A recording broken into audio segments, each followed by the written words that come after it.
Well, good morning, everyone. Good morning.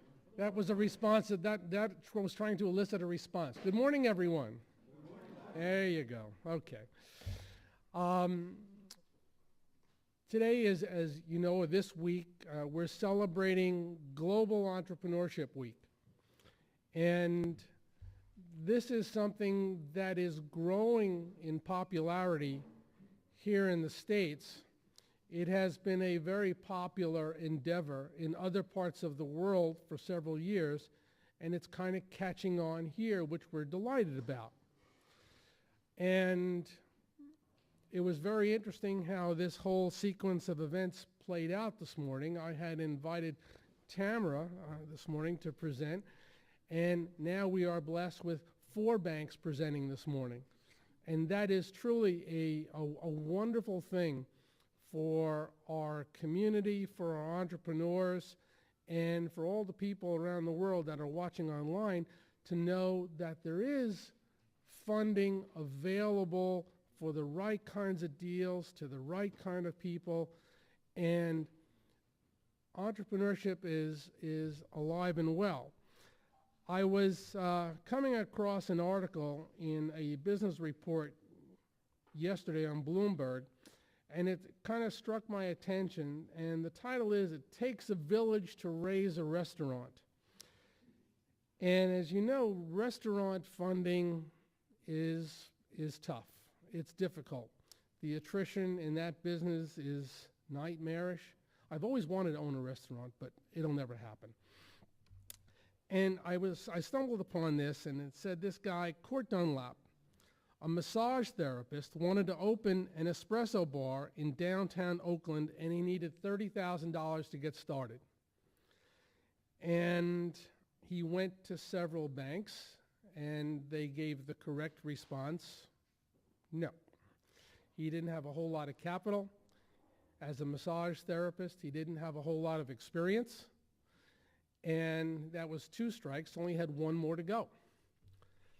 But he was determined.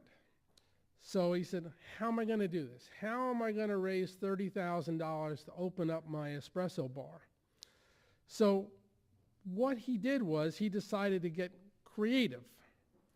He started selling gift cards to his not yet opened espresso bar for $1,000 increments. Now, the SEC wasn't too thrilled about this, but he kind of flew under the radar and raised almost $50,000 in gift cards and did open his espresso bar, which is still operating today, and it's been 3 years. So we're happy about that. But it demonstrates the need for creativity in getting companies funded, and especially earlier stage companies. We were talking, or John and I were talking earlier about some folks that we had in common, and funding, especially for technology companies, whose long-term becomes somewhat esoteric and a little clouded, becomes difficult. It's doable if you have the right management team with the right experience, with skin in the game, and a real technology. And God forbid the technology in the company may have actually sold something demonstrating a market. So we have one of our companies here this morning. Wayne Barada is here, and he's going to tell you about his product and his company later on. And we're happy he's here. He doesn't always show up to these things, but we're glad he's here. So we have a very full agenda this morning, and I'm not going to give a whole presentation, but I did want to mention our sponsors this morning. Many of them are in the room, especially Rondout Savings, if you could stick up your hand and say hello. And Ulster Savings, where's Steve? There's Steve back there. Mid-Hudson Valley Federal Credit Union, that's John. And our other sponsors, especially 721 Media Center, where we're holding this breakfast this morning. This is kind of our home. Just so everyone's aware, we have a group here in the studio, but our online audience is growing by leaps and bounds. We are probably broadcasting to around 15 countries this morning. There are entrepreneur groups, there are business groups, there are colleges and universities all over the world. So our online audience is becoming significant. And we discussed last month that here at the Hudson Valley Center for Innovation, we are morphing into our new organization called iCAN-NY, which is the United States portal for iCAN International, which deals primarily in clean tech services, alternative energy, sustainability products and services on a global scale. Our business is to commercialize technologies globally, and that's where we're in the midst. So I'm not going to dwell on that this morning. If anybody wants to know what we're doing or how, I'll be happy to discuss that with you. So the first thing we're going to do is we're going to start with one of our banks, and I've got to pull up your slideshow here, Tamara. And Tamara, if you want to come up, and we will get started. Let me see if I can do this with any degree of efficiency at all. Yeah.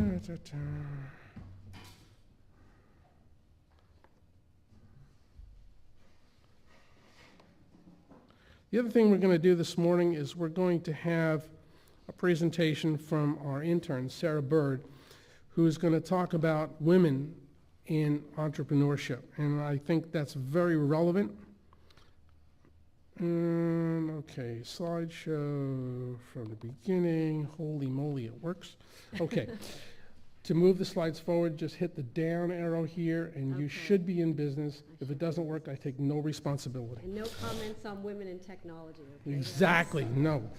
When I go the wrong way. I met some folks from Community Capital at a trade show down in Rockland County. And I was very impressed with what they had to say and the way they were going about their business. So I thought this would be an excellent opportunity to introduce some different types of banking concepts and what banks are doing to our entrepreneur community. So Tamara's going to go first, so platform is yours. Thank you, Les, and it's a pleasure to be here. I see lots of familiar faces. I'd just like to start by saying that Community Capital Resources is a not-for-profit. We're not a bank, so we're not a competitor to banks and credit unions. We're in fact a friend, because we can work with the clients that you're unable to assist while you keep the relationship, both the friend relationship and the depository relationship.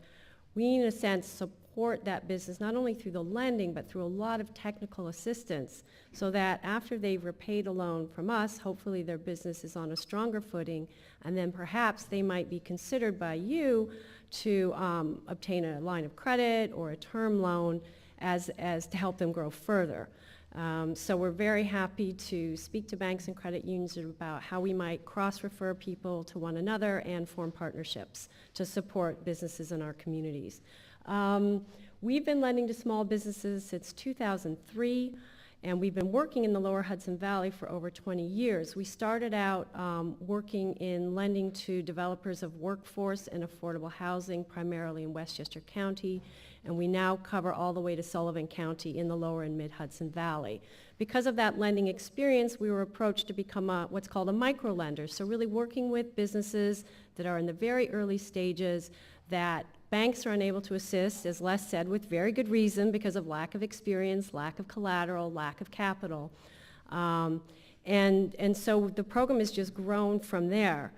We are now a small business administration microlender, so we borrow capital from the Small Business Administration to onward lend.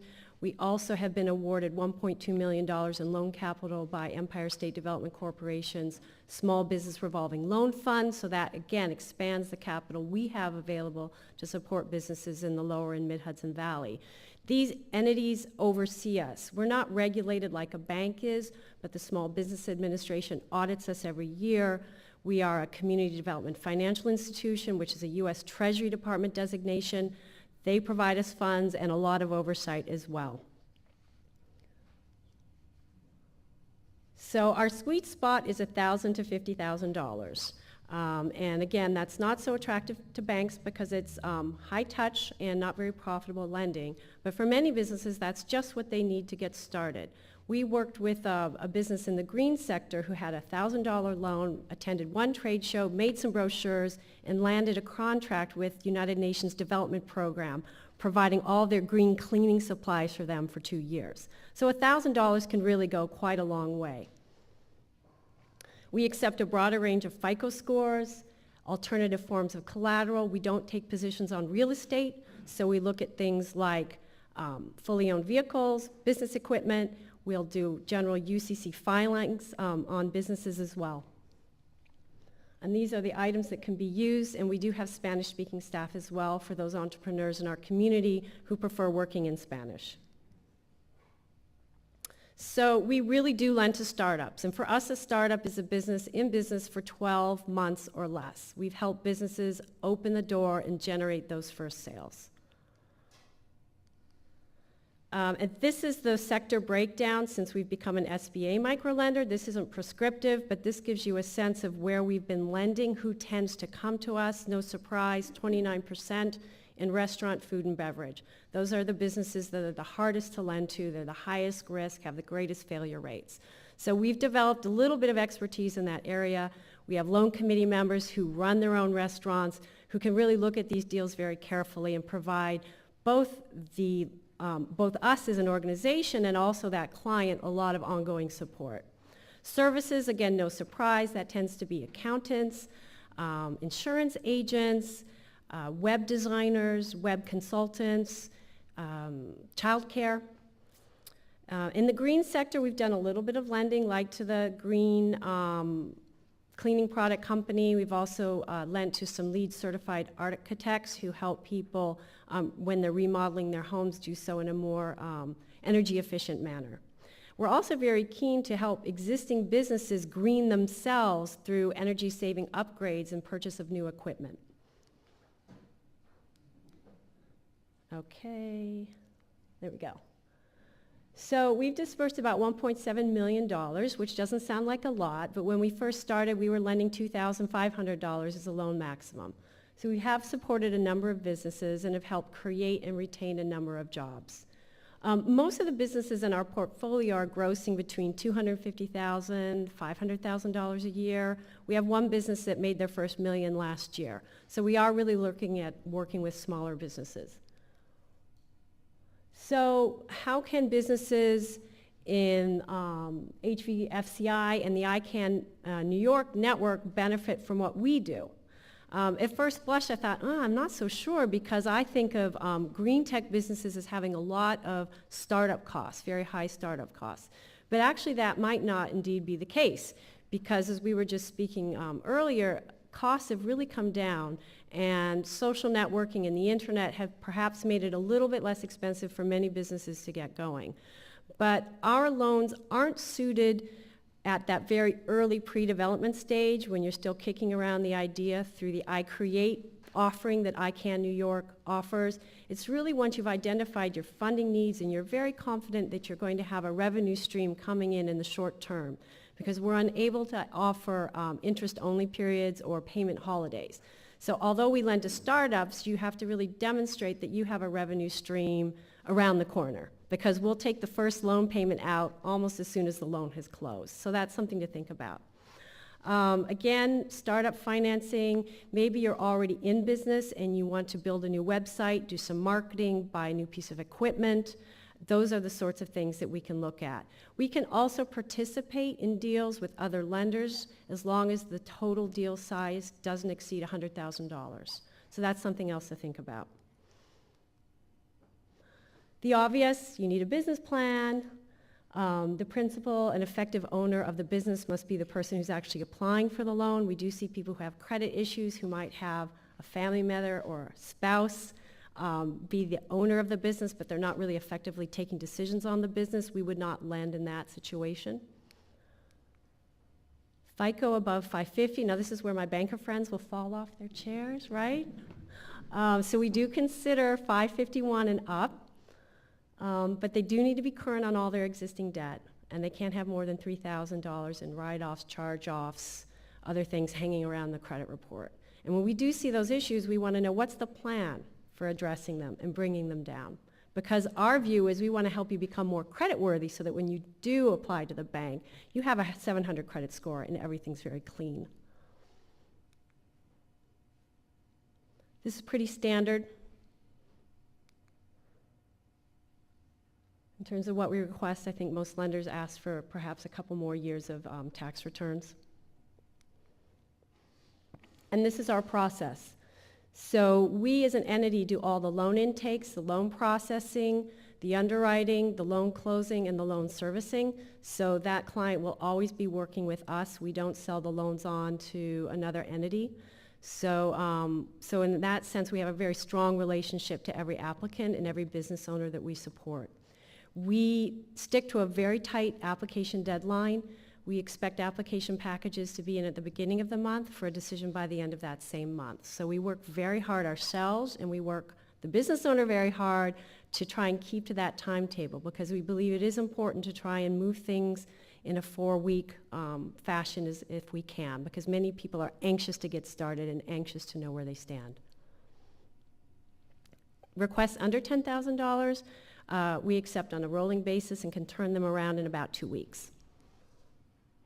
One of the main reasons that even we decline comes back to creditworthiness. Financial capacity is a big issue. We often then refer people back to people like HVCFI for ongoing technical assistance, or the small business development centers, or SCORE, so they can relook at their plan, at how they can, increase their capacity to repay the loan. These are just a sample of businesses we've supported recently. We have worked with a high-tech marketing firm, but you'll see we've got ethnic groceries, food bakers, children's play spaces, catering facilities, counseling, greeting card, vodka. We do have a wine store as well in our portfolio. Tree services, they're doing very well in the last couple of years, unfortunately. I mean, fortunately for them, but not so fortunate for the rest of us who have trees falling on our homes. Home improvement businesses, these tend to be smaller shops, not large construction companies. Insurance agents, eyelash extensions. Has anyone heard of getting eyelash extensions? This is a really hot growing sector in the market for proms, for weddings. So we were very excited actually when this came to us and we got to underwrite this loan. So you see, yeah, hair maybe not. Eyelashes though, there's great opportunity in eyelash extensions. So you see, we see a lot of variety when we work on loans. I just want to thank you. I've left brochures on everyone's desks. I do want to say too, more than half of our loan clients are women, so coming back to the point about women and entrepreneurship and access to capital, we work very hard to make sure people who traditionally don't have access to lending get loans from us. And also more than half of our clients are from ethnic minority groups. So thank you, Les. Excellent. Thank you. Thank you, dear. Mm-hmm. All right. We're going to move on. Let me, give me 1 second. I used to do this in the control room. It was easier there. It's not as easy here.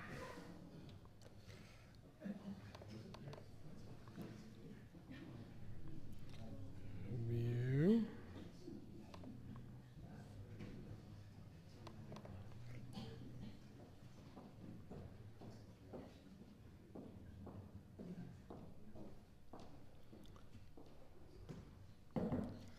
Slideshow, there it is. Is that your first one? The first page, yeah. There you go. Do I use the clicker? Yeah, you can use the clicker, the bottom button. Okay. One of our projects has always been, as you know, earlier stage to somewhat later stage growth in entrepreneurship. And I'll tell you, one of our weak spots, not just here, not just locally, but nationwide, has been the involvement of women as entrepreneurs. There was recently a study conducted by CNN out in Silicon Valley that was very revealing as to women entrepreneurs, ethnic entrepreneurs, and how they can get involved into mainstream technology development. And it's a tough one. There are other parts of the world where women make up the predominance of entrepreneurs. India, believe it or not, Africa, more women apply for loans than men. And here in this country, we have some issues with that. One of our advisor members, Alan Labasseur from Marist College, invites me every year to talk to his group about entrepreneurship and technology. And every year, I'm faced with about 20 to 30 guys. There are no women in that class. And we bring this up every year, and it becomes an issue. And they're trying to get more women, but for some reason, it's just not happening. Well, we were very fortunate this summer that we were introduced to Sarah Bird, who's a recent college graduate, and she's a sociology major, and one of her issues is women's issues. So after we got to know each other and started working with each other for a while, I said, look, if this is your area of interest, let's see what you can do, being your age group. This is the age of entrepreneurship. Give a presentation about women entrepreneurs in technology. So for her debut in the business world, Sarah Bird.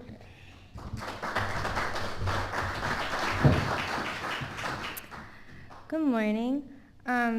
So as Les said, I'm going to talk about women entrepreneurs in technology. And as you all know, we're facing an economic crisis right now. There aren't a lot of job opportunities. There's a lot of unemployment. So the opportunities offered by high-growth startup companies are the best hope for this recovery. But women are underrepresented in this sector. They represent only 35% of business owners. And this percentage decreases when we look into the high-tech startup sector. So first I'm going to talk about present data on female entrepreneurship, barriers women face to this entrepreneurship, and what can be done to overcome these barriers.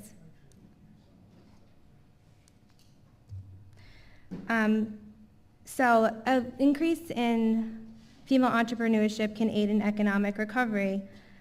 It can lead to wealth creation, increased employment, and greater productivity. Also, more women in entrepreneurial endeavors leads to more successful companies. Lower the microphone a little bit. There you go. Okay. Studies done at both Cornell and Michigan University show a direct correlation between a team scale of success and the percentage of women that comprise that organization. I believe the presence of women increases the success of a company because homogeny inhibits productivity and innovation, and diversity increases perspective, gives more perspective and potential solutions to solve a problem. But despite the positive effects or the benefits of women as entrepreneurs, women continue to be an untapped resource. They still lag behind men on most measures of entrepreneurial activity. Women's startup activity is lower than men's in the U.S. For example, women make up 35.3% of entrepreneurial activity, while men make up 64.7%. And women own only 35% of employer firms, while men own 44%. This data is very shocking because women make up more than 50% of the population and 46% of the civilian workforce, yet they're so underrepresented in entrepreneurial activities. And this gender gap is even more prevalent in the technology sectors. Women hold only 10% of upper-level management positions in science and technology and account for only 1% of high-tech jobs and 25% of STEM-related jobs. So if the benefits of female entrepreneurship are so clear, why are women an untapped resource, and what prevents them from becoming entrepreneurs, especially in the high-tech sectors? Well, the barriers start at a very young age with anti-feminist perspectives that label science and technology a male career. The media often depicts the computer geek, like the picture shown, is the boy hunched over of a computer with the thick frame glasses. When I typed in computer geek into Google, these are the first images that came up on my computer. Not only the media, but all institutions in society kind of showcase this as what someone involved in computers looks like. Girls don't fit this stereotype, so they're usually discouraged from becoming involved in high-tech centers. There's also the myth that women are naturally less apt in science and technology fields. This also inhibits girls from choosing a career in the science field, although research does indicate that female inferiority in mathematics and science is inaccurate. These gender stereotypes affect adult women as well. Society often labels entrepreneurship a masculine task. As a result, women internalize these stereotypes and they doubt their abilities in science and technology endeavors. Women are also inhibited from female entrepreneurship because there's a lack of female role models. According to the National Council for Research on Women, role models recruit women into high-tech entrepreneurship. Despite this positive relationship, there's a limited number of female entrepreneurs acting as role models. Many successful female entrepreneurs kind of hesitate to talk about what it's like to be a woman in this male-dominated sector because they don't want to be marked as a woman. They just want to be recognized for being a business person. This is understandable, but it kind of takes away role models for girls and young women. Another barrier to female entrepreneurship is lack of skills or education. Despite the fact that women outnumber men in higher education, the number of women pursuing college and graduate degrees in technology and science is lower than their male counterparts. Okay, so figure 1 shows that women's degrees in business programs and STEM-related fields like engineering has grown. Participation in business and MBA programs has grown more than 5-fold since the 1970s, and an increase in engineering degrees granted to women grew by almost 10-fold. But they still hold a lower share of STEM undergraduate degrees, especially in engineering. Also, acquiring STEM-related degrees does not promise a future career in high-tech fields of entrepreneurship.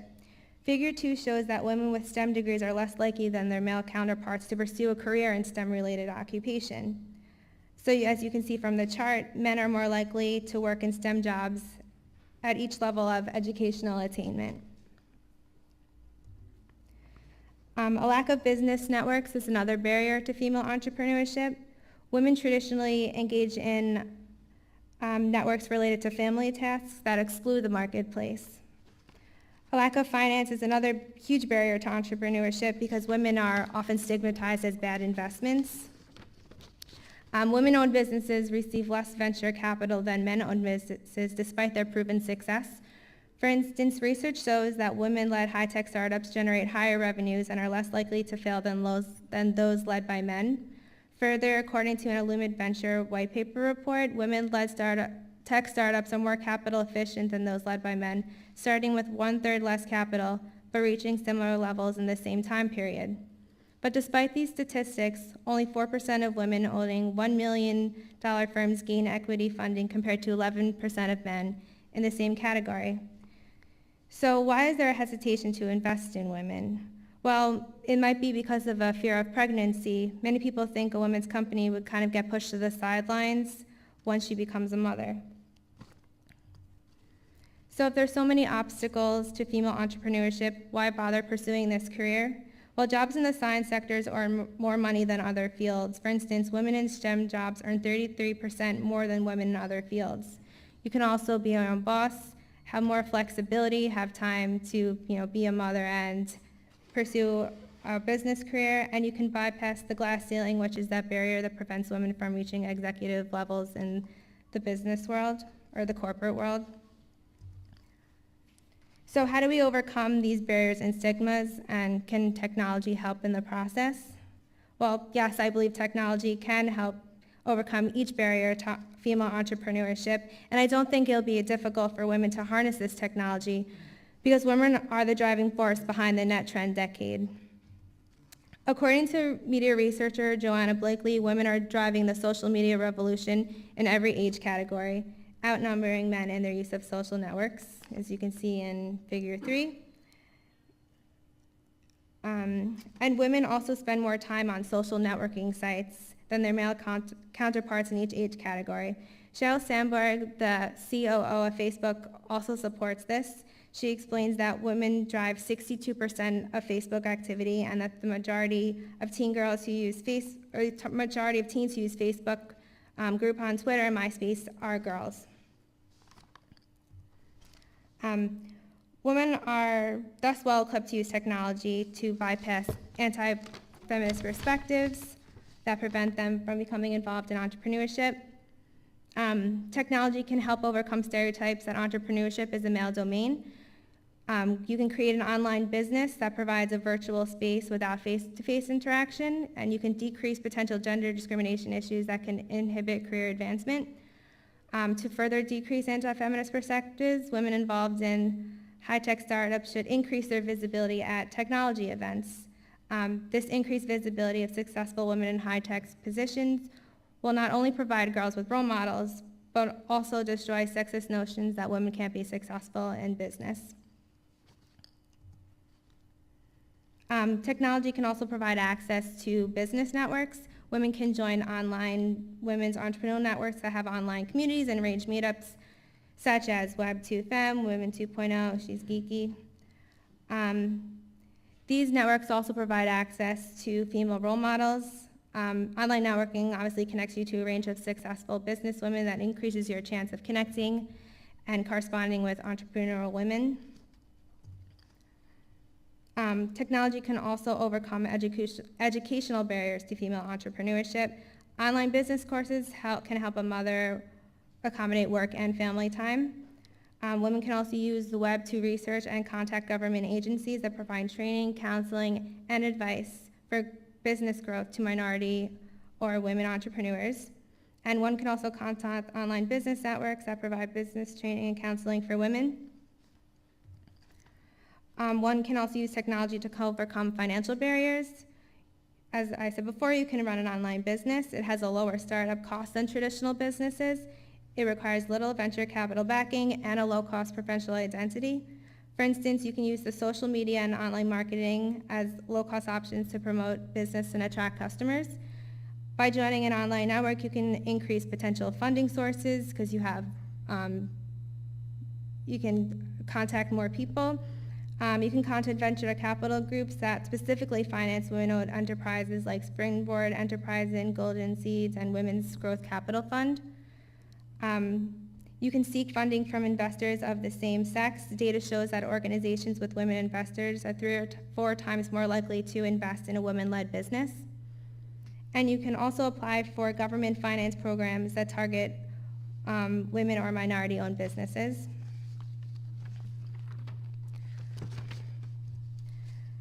You can also use technology to overcome the stigma of child rearing. You can use technology to become a virtual workforce. This allows you to balance the dual roles of motherhood and employment by using technology to work from any location. Because technology allows you to connect with people at any point in the globe.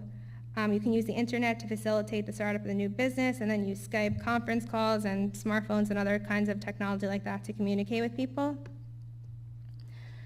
So how can iCAN New York help increase the rate of female entrepreneurship?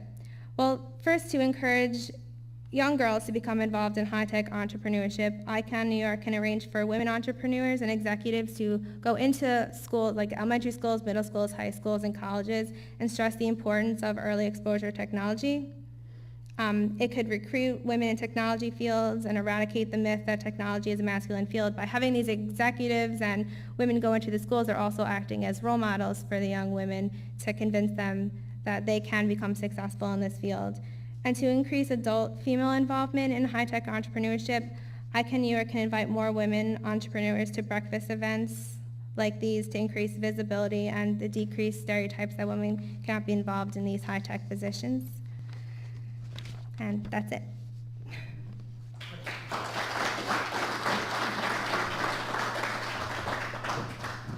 Good job. She's going to hate me in just a second, but you know, we have a lot of people in the room today from banks, from economic development, and other institutions, and one of the goals that we set out to do when we started this project on women entrepreneurship will say, we want to go into the high schools. We want to go into the communities and deliver this message. So I would encourage you that if you are in a bank, and boy, we're flush with bankers today, or you're in economic development, or you're in a company, or you know of high schools or educational facilities that would like Sarah to deliver this presentation, that's something that we would really like to encourage and promote because we think it's very necessary. So great job. Way to go. Okay. What we're going to do is we're going to invite one of our bank groups here. And if you think I remember which one. Okay, where's Steve Hack? Ulster Savings has been one of our sponsors for several years. We're delighted to have them as a sponsor. They're one of our larger regional banking institutions. We've had a great relationship, and we're very happy that they're here this morning. And Steve's going to give us an overview of what they're doing in the small business venue. All yours, Steve. Thank you for the opportunity to come and say a few words. Past couple of speakers were very good. Tamara has an organization there that I quite frankly was not aware of, and quite frankly, giving loans up to $50,000 for small businesses is exactly how we're going to get this economy and get small businesses rolling again. How did we get here? The easy answer is, well, the economy went bad, therefore banks aren't lending. I think it's a little more complicated than that. If you take a look at 5 years ago, if you walked into a bank with a business plan written on the back of a cocktail napkin, had marginal to decent credit, and had something that resembled collateral, we were all competing to get loans. You had an opportunity to get financing, and quite frankly, the underwriting standards 4, 5, 6 years ago were probably lower than they needed to be. So part of that was the competition for the customers that were out there, but also the economy was booming, and if businesses failed, there were people there willing to buy the businesses, or there was collateral, or there was enough collateral in the equity in the property to get people out. So the exit strategy was much easier. Now you're really married to the customer because the exit strategy is not nearly as easy as it was. Therefore, you've really got to feel comfortable with the deal that's in front of you. Having said that, I'll talk real briefly about kind of what the community banking industry is doing to help small businesses. We've got, I know John Dwyer, Sean Du Bois, and Steve Sickler here are going to talk later. They are very good bankers, and they're gentlemen themselves, so I'm sure they will have plenty of information to follow up on this, so I won't steal their thunder entirely. But going forward, industries like hospitality, restaurants are going to be very, very difficult. Those are the ones that the banks have gotten stung with. We're going to go into those almost to the point, or we're not going to go in, or we're going to go in very, very, very carefully. I believe it's going to be a long time before you see the restaurant and hospitality lending pick up to the degree that it was 5 to 10 years ago. Having said that, the other businesses, whether it's business expansion or startups, banks are lending. We are lending. We've got goals next year of surpassing loan production than we've had the past several years. So we are looking forward to having a very good 2012 of working with both startups and business expansion opportunities. The thing is, though, the rules have changed a little bit. We're going to be looking for, it's going to start with a business plan. The business plan's got to be thorough, well thought out, and probably getting some help, whether that help is your CPA, or it's an organization like Les is here helps you, or whether or not you go to the county and the Small Business Development Center, something like that. But it's no longer walking in with a business plan written on the back of a cocktail napkin is going to work. Personal guarantees are an absolute must. If you want us to lend you money, you're going to have to stand behind it with both a personal guarantee and adequate collateral. which in most cases is going to involve now some type of real estate, whether or not that's your home or another piece of property that you own. So collateral in the past, you heard about business deals going up to 80, 90% loan to values. I think that those days are over. It's going to be more like 70 to 75 maximum loan to values going forward.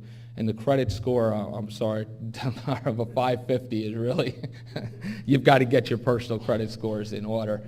650 to 700 minimums are what we're going to be looking for, and we're going to look a little more closely, not just the number, but the history. Any recent delinquencies are going to be a red flag for us.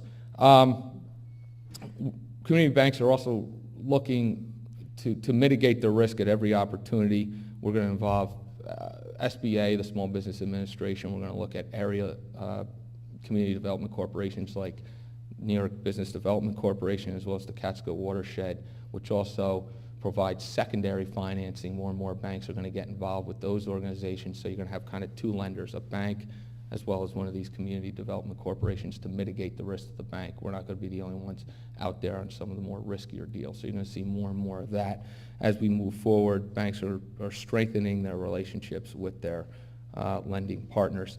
And the other big thing I've seen change just in the past couple of years now is the relationship after the loan is closed. It used to be once the loan closed and you were making your payments, you never heard from the bank. Everybody seemed happy. We were getting monthly payments. You got your financing. We were happy. Now the follow-up is going to be much more thorough. Instead of maybe asking for financials every couple of years, we're going to want annual, and in some cases, quarterly financial statements to better monitor the corporations going forward of existing customers. So those are a few of the things, few of the challenges that we see. We are looking forward to lending quite a bit of money. 2012, we've got a loan portfolio of just shy of $150 million. We anticipate growing that in 2012, as well as working very closely with our existing customers to try to strengthen our banking relationship. Last, again, thank you for having us, and I appreciate the opportunity for addressing you this morning.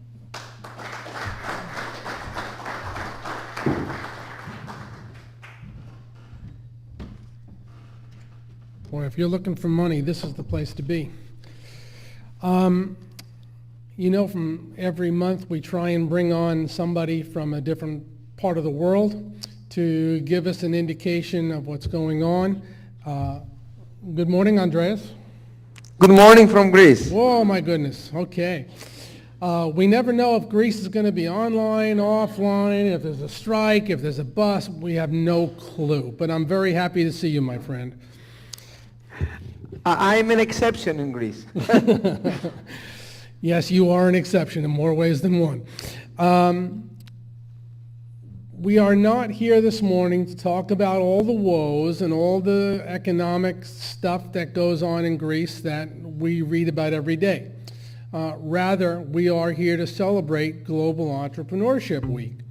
And there has not been anybody as involved on a European level than Andreas Stefanidis in Athens. So what I'd like to do is give the floor to Andreas to give us an overview of what's happening in Europe as far as Global Entrepreneurship Week and entrepreneurship in general. So my friend, take it away. Thank you very much for the opportunity, Les. Good morning, everybody. Good morning from Greece. As Les said, in Greece specifically, things are quite difficult. That means that we have a lack of liquidity in the market for almost all the businesses. Also, the public sector, they expect, according to the new measurements of IMF and European Commission, to fire public servants, and that will happen for first time in Greece. And this is why we have a huge turmoil in the society. Also, the last week we had a very political volatility because the previous prime minister had to resign and put a technocrat on his position to connect the two major political parties, because all the reforms that the country has to go through, it was impossible to be voted in the parliament by just one political party.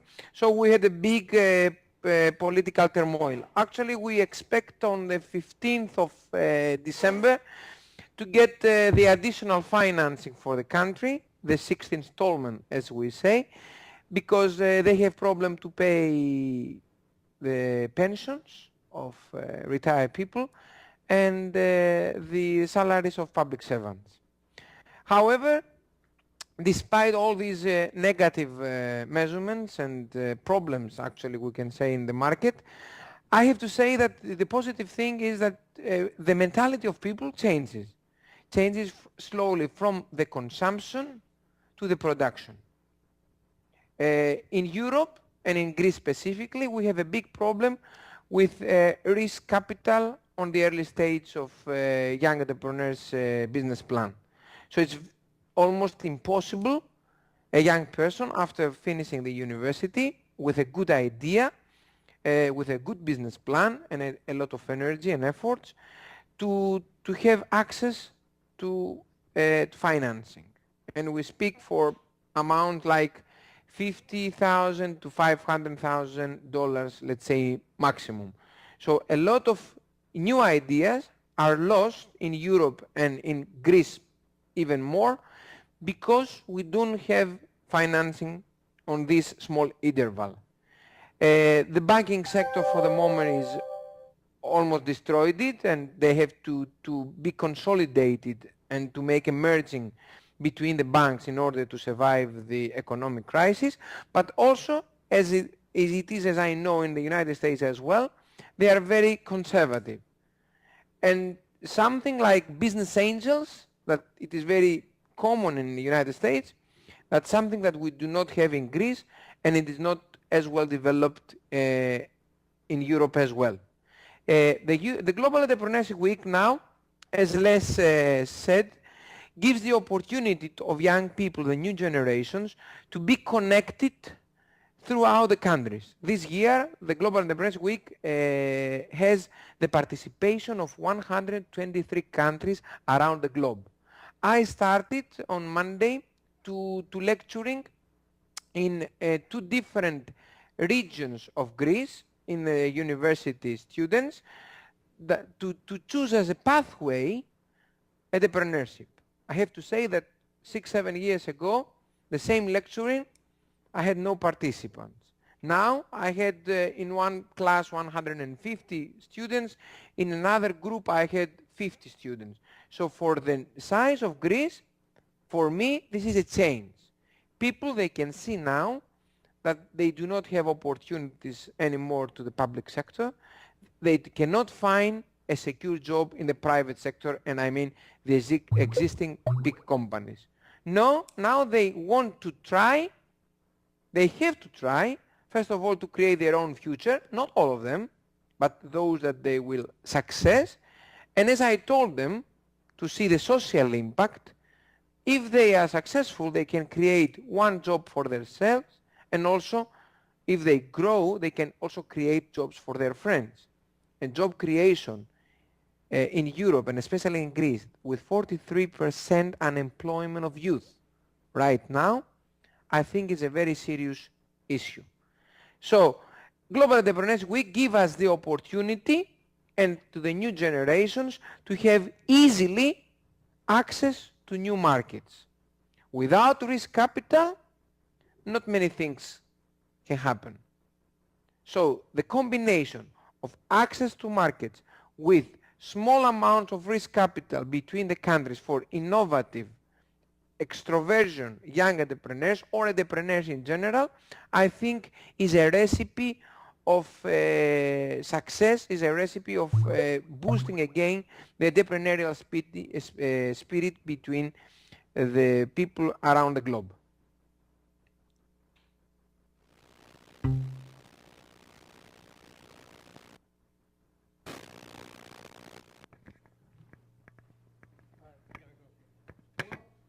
You know, we discussed a long time ago, one of the important pieces of collateral when applying to an angel or an investor or a bank is often intellectual property.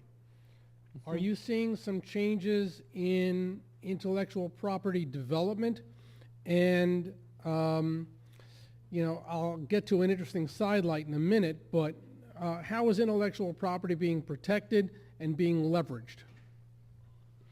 Okay, that's the issue, a very serious issue. Thank you very much for reminding me, Les, that we don't have a big development in Greece about that. First of all, because the intellectual property right office is on the public sector and they have problem of survival for the moment. And second, because the mentality of entrepreneurs, older entrepreneurs, young entrepreneurs, is not so well developed and trained to protect their intellectual property rights.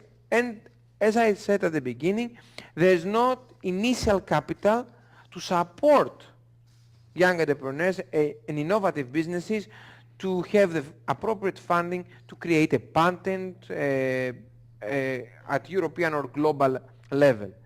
For the moment, as I told you in the summer, we submit on the Ministry of Development a very special mechanism for an entrepreneurial assessment for innovation. Because as you know, in Europe and especially in Greece, we have a lot of corruption. That means people that they are responsible to evaluate business plans to give, let's say, European or national funds, they use methods that they are not open to the society, and we don't know the effectiveness of this existing mechanism. Actually, we know that they are not effective because we don't have the creation of high growth businesses.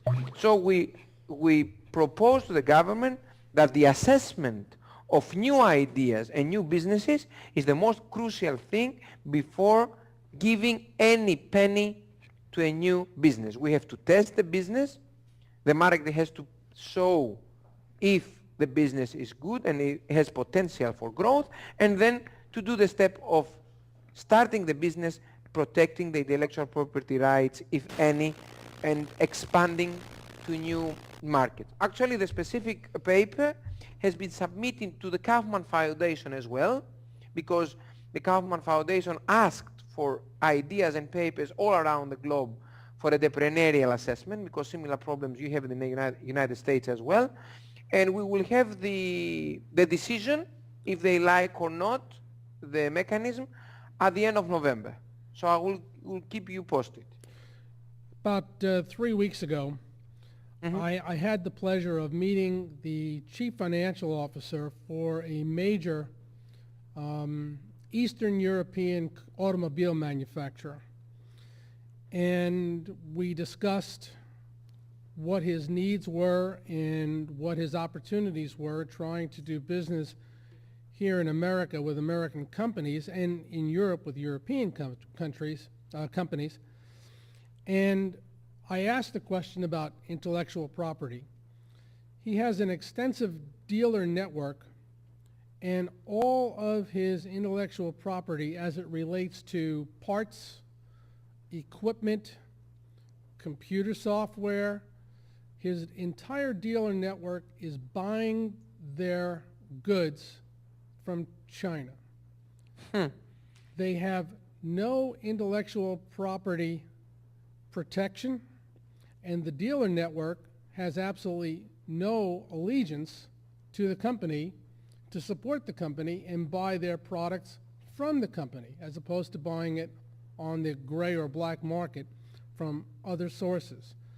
Are you running into this problem, and how widespread is this issue in Eastern Europe and Western Europe? No, I think we don't have this problem in Greece or in Eastern Europe, because simply we don't even use intellectual property rights. Our economies, they were very much isolated. We used to sell between ourselves. So we never thought that if I want to sell outside of the country, I have to protect my intellectual property rights. If it is a software, it is more difficult and complicated. If it is hardware, I need, let's say, a patent. Very few examples, in comparison with the majority of the businesses, not only in Greece but in Southeastern Europe, they go through the appropriate mechanism.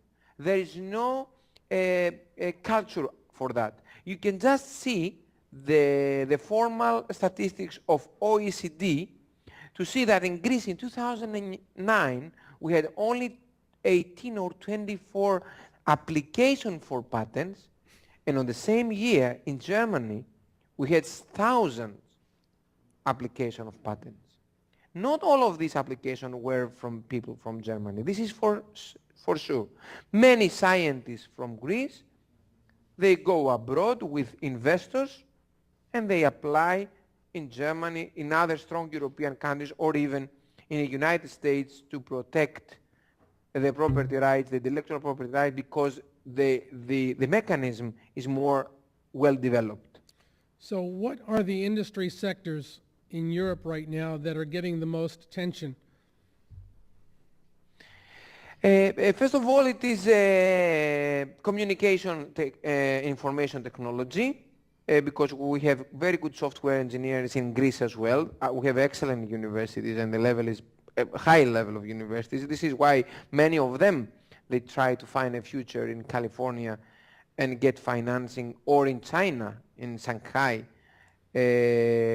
Also, we have engineering sector with the development of new products, a little of biotechnology, and yesterday I had a very serious meeting that they tried to innovate again in the agricultural sector, because in Greece we have an excellent climate and a very good landscape, and you know that Mediterranean nutrition has been a high valued product from UNESCO.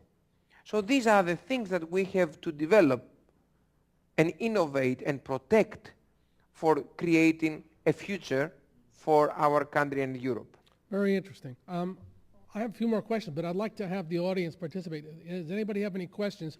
We have a handheld microphone. Just put your hand up and Sarah will come to you.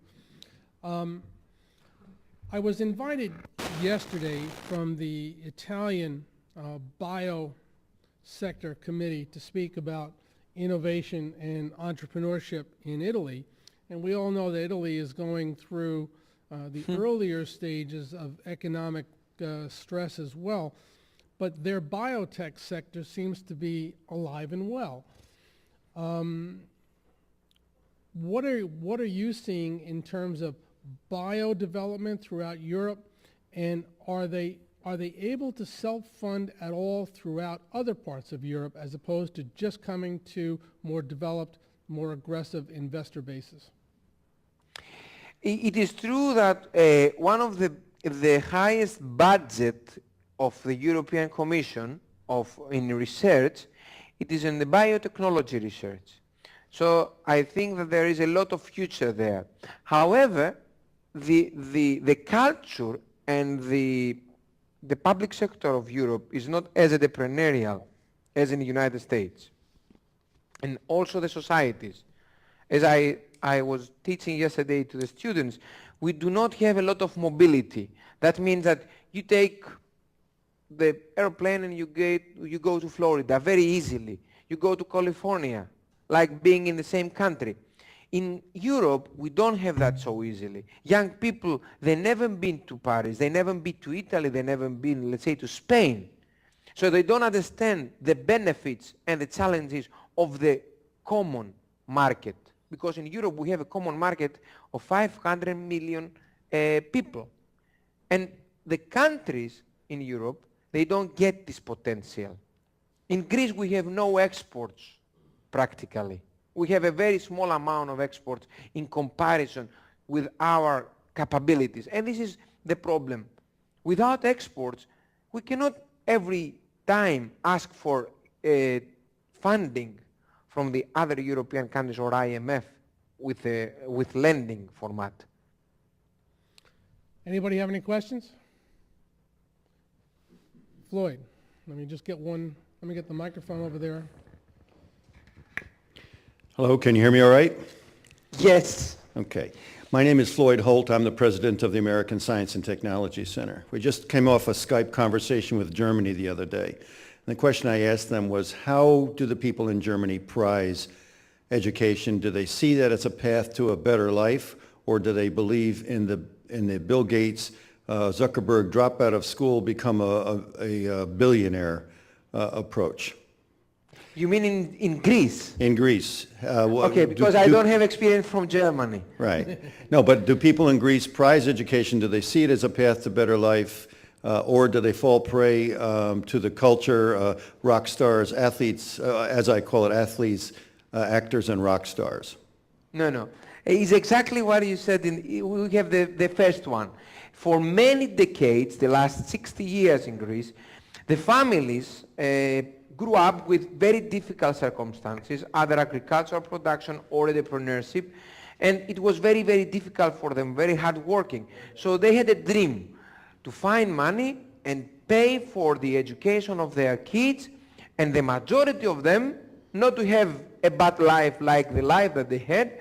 So they advised to them and all the society to become either lawyers or doctors, because that will give them a very high status in the society. No, here The too. result, we have a lot of educated people from law schools or medical schools, either in Greece or all over the world, and we have no demand for them, and they are unemployed.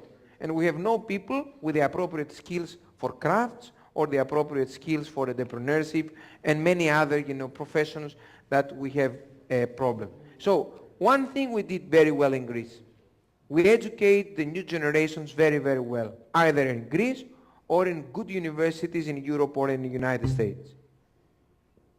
So I have a second part to my question, and that is, if you were to come to America from the European perspective, and I've been invited, like Les has, to speak in Italy as well at a physics conference, okay, international conference. But if you were to come to America, what do you see from your vantage point in Europe as America, because the world is on the brink? What do you see as a weakness here that if you came here, you would change that first above all else? Do you see, how do you in Greece perceive America? Do you see it as the strongest country in the world, or do you say, boy, I sure wish we could change that, or that's what I would change if I landed there?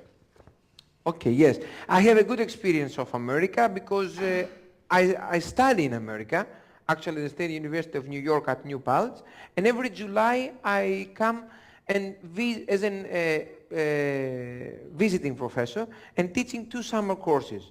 So since 2004, every July I have coffee with Les, dinner, and we have good time in July.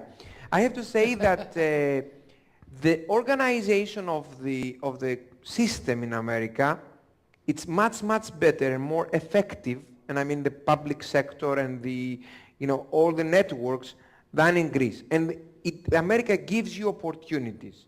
Here in Greece, most of the networks are, as we say, cartel networks, protected from specific families and business or political interests that exist in the country the last 80, 100 years. It's very difficult. All the good businesses, you turn on the page and you see the same interest or the same family of entrepreneurs to be behind. That's something that, from my point of view, I didn't see in United States. On the other side, the disadvantage is that you don't have the cultural connection that we have in Europe. Our countries, they have huge history, so the people of every country, they feel even more, patriots, because many generations of their families used to work in the same land. So they have something more strong inside them to go forward. However, we never been entrepreneurial. All the European countries, they had as a protector of the society, the government. And that is the problem. If I had a chance to change something in the United States, is to bring back the production from China to the United States. Excellent. That's Well- the great answer to my question. I have one final thing, and then I'll surrender the microphone back. But that was kind of a rhetorical question, because we see our youth and the future of our country may be in jeopardy, and this is confidential now, just between you and I, okay? We see sometimes our kids as fat, dumb, and happy.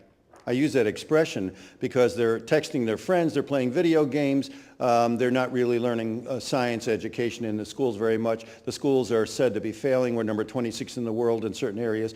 What about the education of America's kids? I mean, do the Europeans look at our kids in America and say, boy, those kids are fat, dumb, and happy?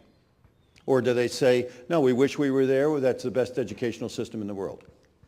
No, no. They know very well that the education system in the United States is one of the best education systems in the world. So many families, they try to save money and invest for the future of their kid to study in the United States. That is for sure, it's certain. Not only because the professors in the United States are better, but the way that you link and you disseminate information to the students, and the whole structure and the administration of the educational system, either the public or the private sector, it is much more effective than in Greece. In Greece we have excellent professors, we have excellent scientists with research papers, but many times you lose your courses because they protest against the political situation or the economic situation. And not only now with the crisis, many, many years. I couldn't speak about entrepreneurship in the public universities 5 or 6 years ago. I was afraid because they would come after me because I had to speak entrepreneurship. They feel that I protect the big rich people in the capital.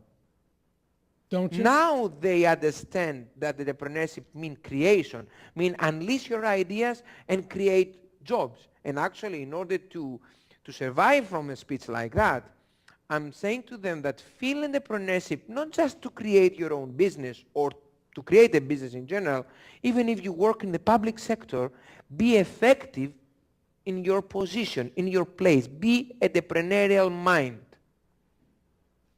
Well, there you go. We're going to have to leave it there, my friend. But as always, you do a great job, and we love them. What can I tell you? Thank you, Andreas. Thank you very much. Have a wonderful day from this. Okay, we're going to move along. I'd like to introduce, well, this thing is queuing up, John Dwyer. John is from the Mid-Hudson Federal Credit Union. Hold on, but you don't have a PowerPoint, so this is good. Huh? Put the poker on? Yeah, sure. So, Mid-Hudson Federal Credit Union has also been a sponsor of ours for a long time. And we're proud to have them as a sponsor. We think they are, I know they are, a valuable member of our community. They do a lot of stuff for a lot of people, and we're thrilled that he can be here. So, John, I'm going to turn it over to you. Thank you. Thank you for having me here today. And again, I think the credit union does do a lot in the community, but also all the community banks. We are in a good area because we have a lot of strong community banks as long as with credit unions. A credit union is different than a bank. We're a non-for-profit financial co-op, so we're there for the members. We used to be the former IBM credit union here in Kingston. We have 49,000 members. To become a member, you have to work, worship, live in Ulster, Dutchess, or Orange County. We're about $733 million, so we're a large one. We have a good piece of technology that no one else in the area, and I think there's only 2 other places where you can go. We have a 24-hour, 7 days a week, 363 days. You can actually go and bank at 11 o'clock, 3 o'clock. You actually pick up a phone and have a teller on the other side right here in Kingston, so it's not outsourced. You can do anything you could do at the teller window. You can go at 4 o'clock in the morning, take $10,000 out of your account. You can make loan payments. You can do anything. That kind of really establishes us as a 24/7. Business and commercial loans, it's really no rocket scientist. We all look for the same thing. When you're looking for a loan, I would suggest first go to either SCORE or the Business Resource Center. Have them help you with a business plan. You should always call and make an appointment with your banker, credit union gentleman, representative, because you want to really have your time to pitch your loan to the credit union or to anybody you're looking at. If you were just going to say, I'm going to stop in at the credit union, it's hit or miss if you're going to find me in the office. It's also, I may have an appointment. The other loan officers may have an appointment. So you should really call ahead, schedule it. Come in, show your points to the credit union. You know, the credit union offers every loan product that a regular bank would offer, but really you have to come in and sell yourself to us. Bring the business plan. You have to show you have skin into the game, that you are, you have collateral, you know, and we've had situations, people come in with a nice business plan and, you know, the credit score is okay. We need to help, you know, bring up some collateral. And you say, oh, well, you have some equity in your home, and they say, oh, we don't want to put our home on the line right away. Well, that doesn't give any banker a warm and fuzzy, because you've got to believe in your business as much as we believe in it. We're going to become a partner with you.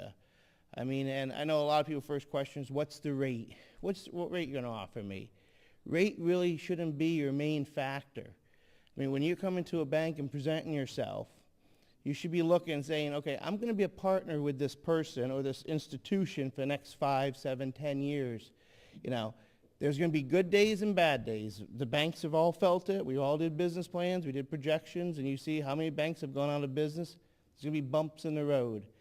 Is this institution going to stand behind me when there's problems? Is this a banker I can come in and talk to and say, he'll listen to me. He'll try to come up with a solution for me. Many times what happens is when a new business, even a regular business, they go into default, they're having a tough month, right away they go and they basically hide from you. They don't come in and tell you what the problem is. All of a sudden, one day you look at your report and you say, oh, he's 60 days past due. You know, collections comes down and says, hey, we've been trying to call this gentleman. We can't get a hold of you. You know, we're your partner in this. If we don't know what the problem is, we can't help you. I know right now accounts receivables seem to be large in the area. You know, companies are doing work, not getting paid. You know, now that's not really, and some of this is municipalities. You know the money's coming. All right, let's try to work out either a line of credit or a time note. But the worst thing you could do if you start hitting these hiccups is to go and hide or try to go to another bank, and because we will pull your credit and say, oh, he's been shopping at this other bank. You know, there's problems. You know, we look at this as a partnership with you. We're in this with you. We don't want to take anyone's house. We don't want to start repossessing vehicles or looking to try to collect your accounts receivable. You know, with all the banks in this area, the nice thing is, I say most of the community banks and the credit union, you know, people used to come in and say, oh, I call up Bank of America, I got a $25,000 line over the phone. Okay, they put a lien against all my equipment. I sold a piece of equipment. Try to find a loan officer or try to find who can release that piece of equipment for you. You know, you're going to be calling around, you stop at the branch won't know who it is, and you're a small fish in there, you know, where with the local banks and the credit union, you can stop in and say, hey, John, I sold a piece of equipment. I need a release because the buyer saw that we have a UCC. So it does pay a lot to work with the community, the banks, and the credit unions. Also, we do everything for the community. You come in and you show us a plan.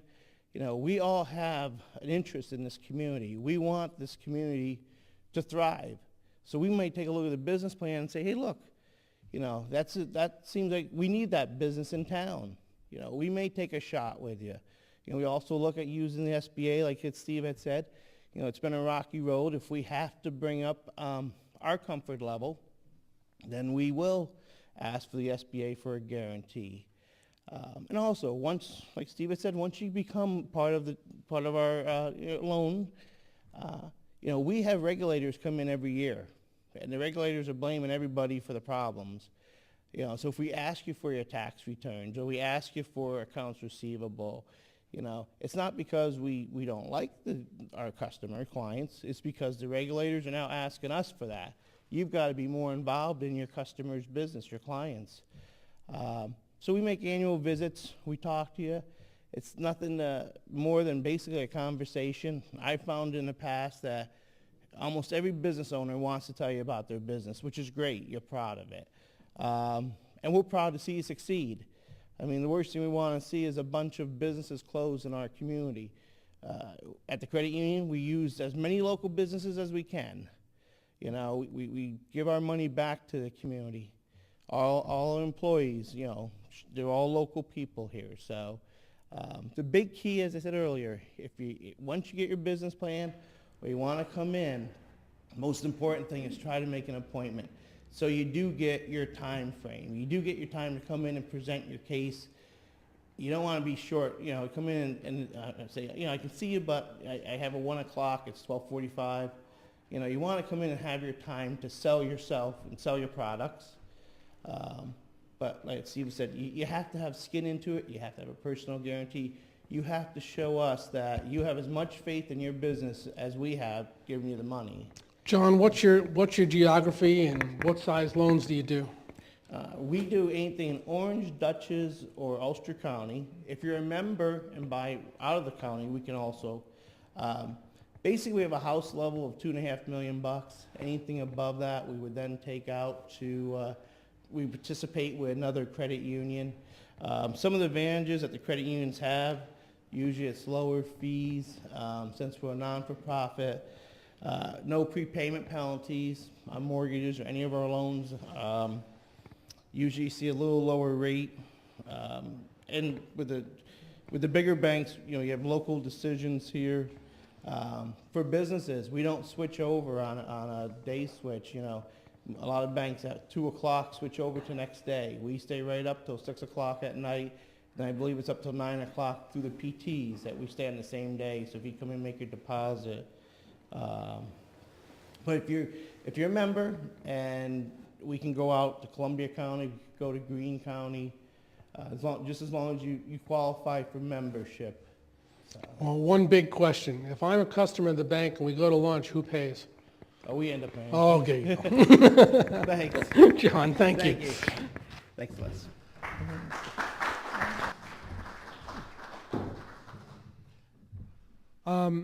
What we've done this morning is we've also invited entrepreneurs to come and talk during Global Entrepreneur Week about their products, their companies, and their futures.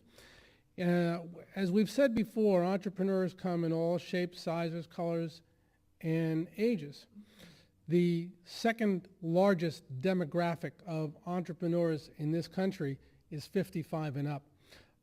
With that, I'd like to invite Bernard Schaefer to come up and say a few words about his company and his product, Plant Air. So.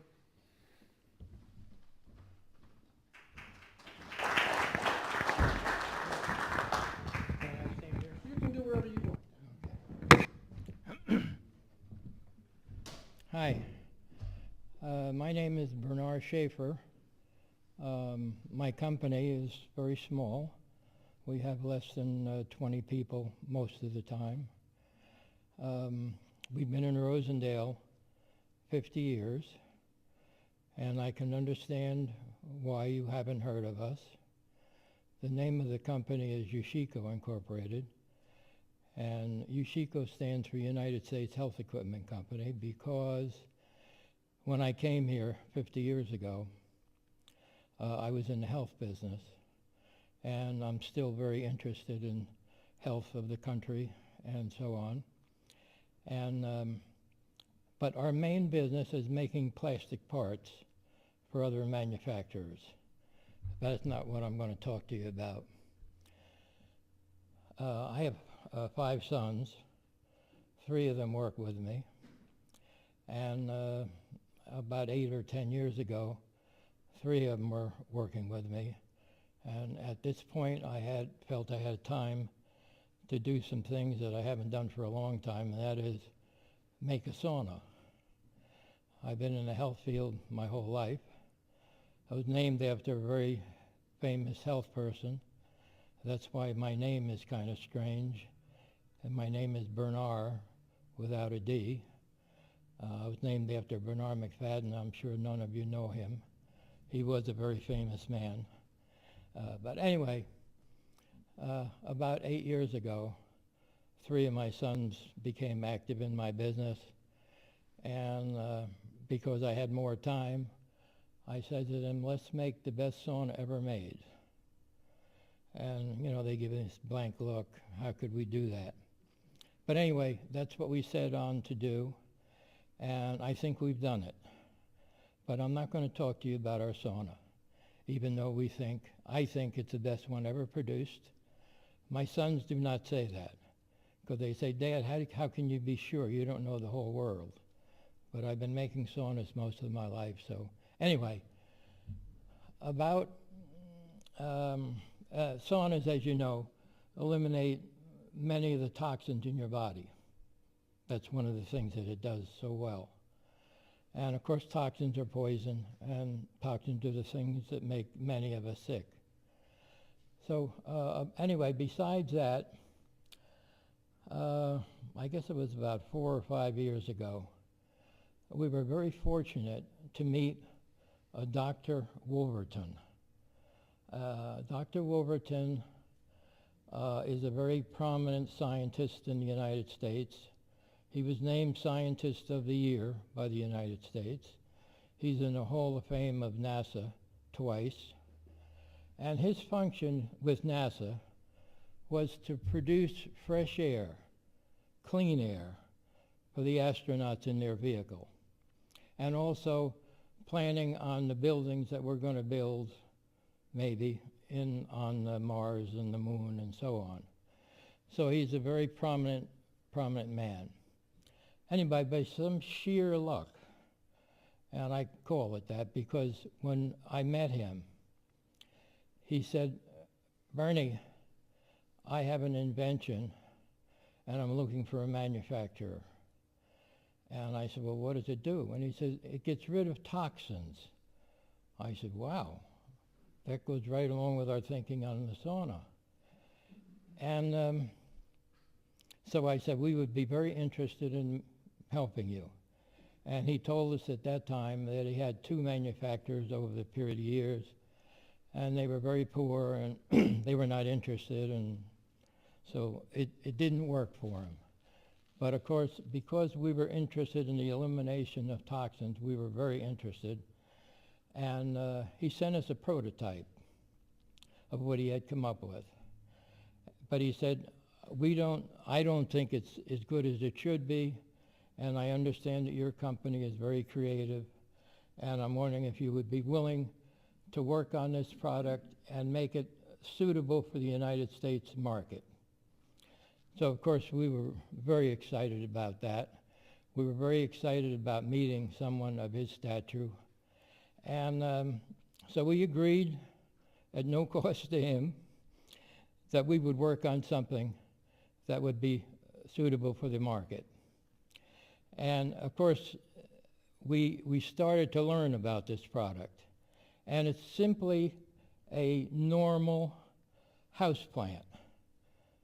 A normal houseplant with his system of eliminating toxins. And when you think about it, just think about this, honestly. In millions of years that plants have been used by people, millions of years, no one has increased the efficiency of the houseplant, a plant, to be 100 to 200 times more efficient to clean the toxins in your air. He did that. And I call him, we joke with it, I call him the greatest inventor ever lived. And I said, you're far more important than Thomas Edison. And he laughs and he says, Bernie, I don't think so.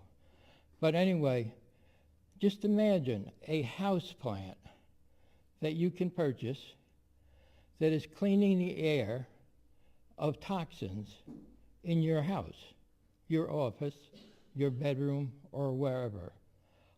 100 to 200 times more efficiently than a normal house plant. You know a house plant cleans the air, right?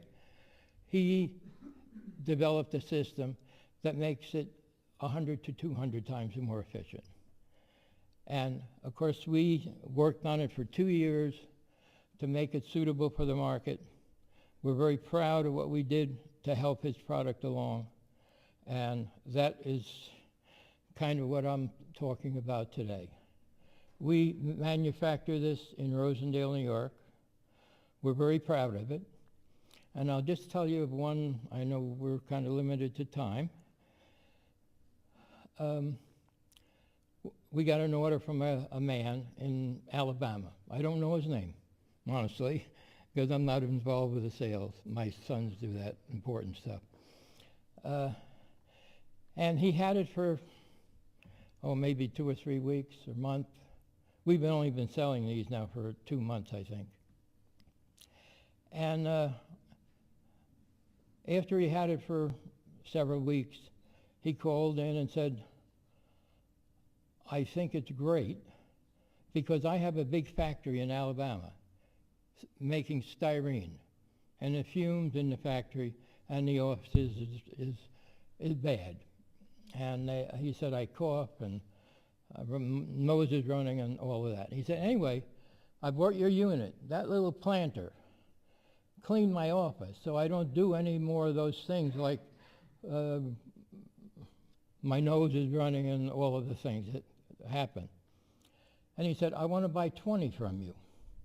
I'm going to outfit all the offices in my local factory. He said, but I have other factories.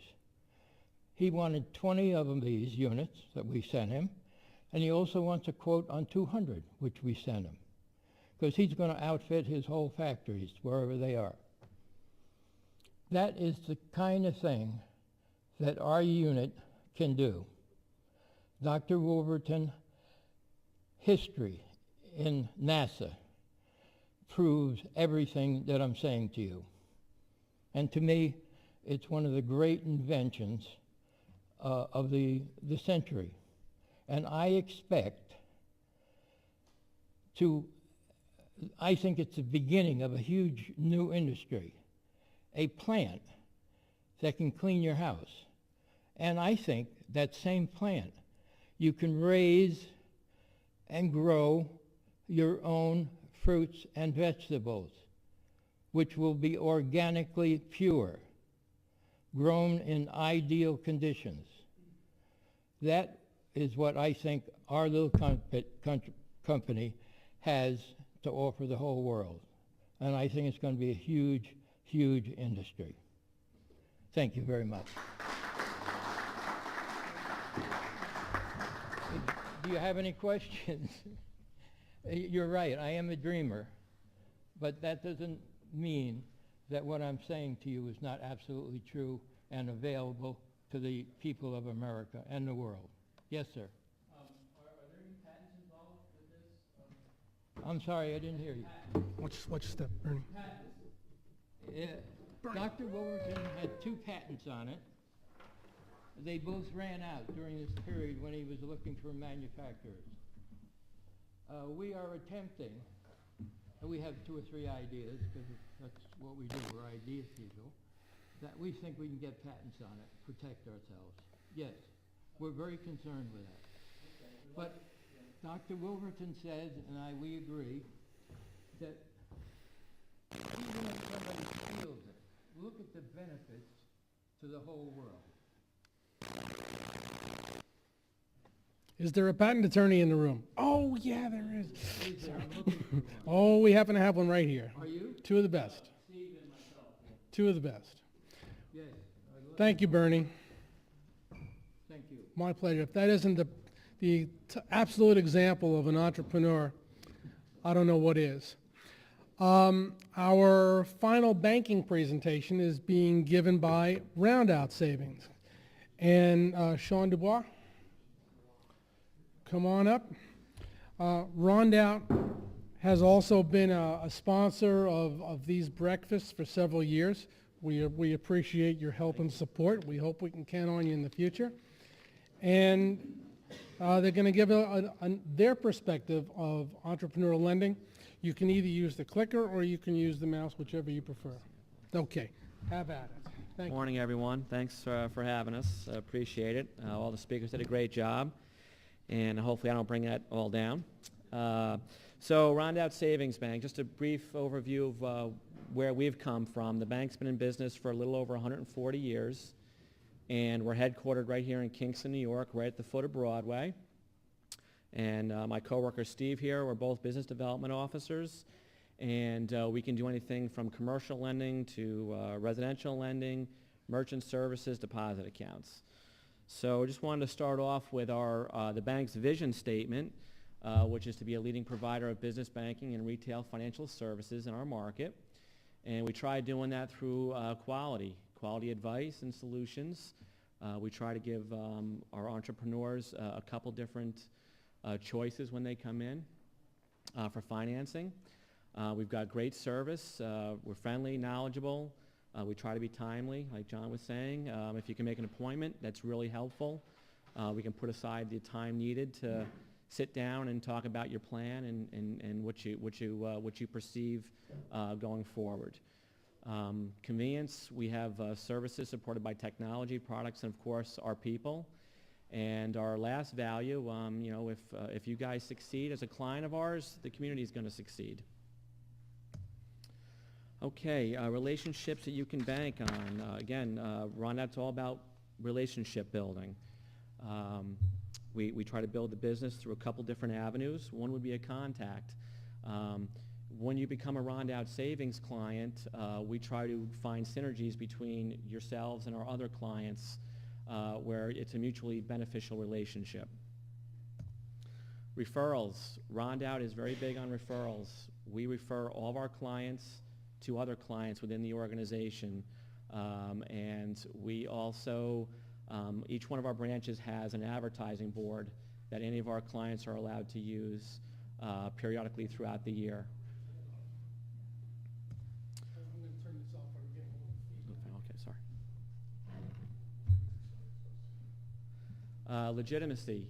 Banking with Rondout gives your business a little bit of legitimacy where Rondout has a great reputation in the community, and then having more entrepreneurs as customers of ours gives the bank more legitimacy that we're out there and we actually are lending money. Depth of knowledge.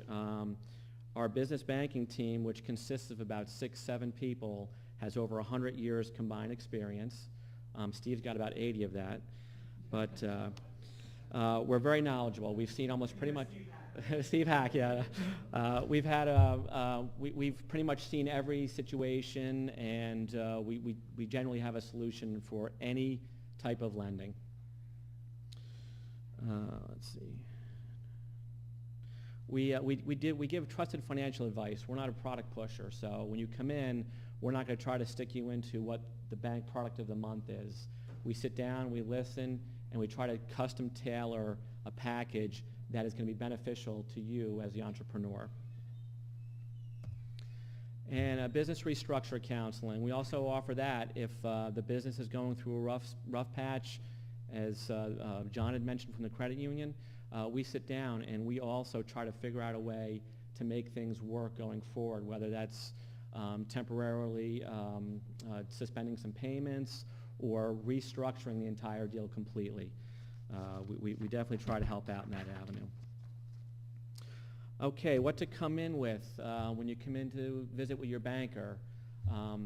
I believe a conservative business plan is something that you really want to bring in. You don't want to overshoot what you're planning on doing. I think you want to underestimate your sales and revenue, and you want to overestimate your expenses. The commercial underwriters that take a look at everything and the loan officers, we pretty much shoot holes in every business plan you have, and we try to figure out if this business plan can stand up to a downturn. Realistic goals. Sometimes entrepreneurs come in and they have these huge lofty goals that are unattainable. So if you come in with some realistic goals and you have some backup on it and you know you can make these goals, it makes it a lot easier for us to present that to our credit analyst. Well-researched financial projections. Anybody can make a business plan with financial projections. You can just plug numbers in to make it work. I like to know as a loan officer where you came up with those numbers and how well was it researched, and is it researched for this area or is it researched down for, say, New York City area? Definitely come in with some passion for your business and your product. The more passion that you can impart onto the loan officer, the more passion I'm going to have when I'm presenting this loan to the credit analyst and the loan committee if it needs to go to that route. Just the 4 C's of lending. I know everybody probably knows all this. It's pretty basic stuff, but just to go down them quick, the bank does look at your character. You want to present your plan to your banker professionally. Character is really important to a community bank because, as Steve has alluded to, when the chips are down, that's really where the character counts.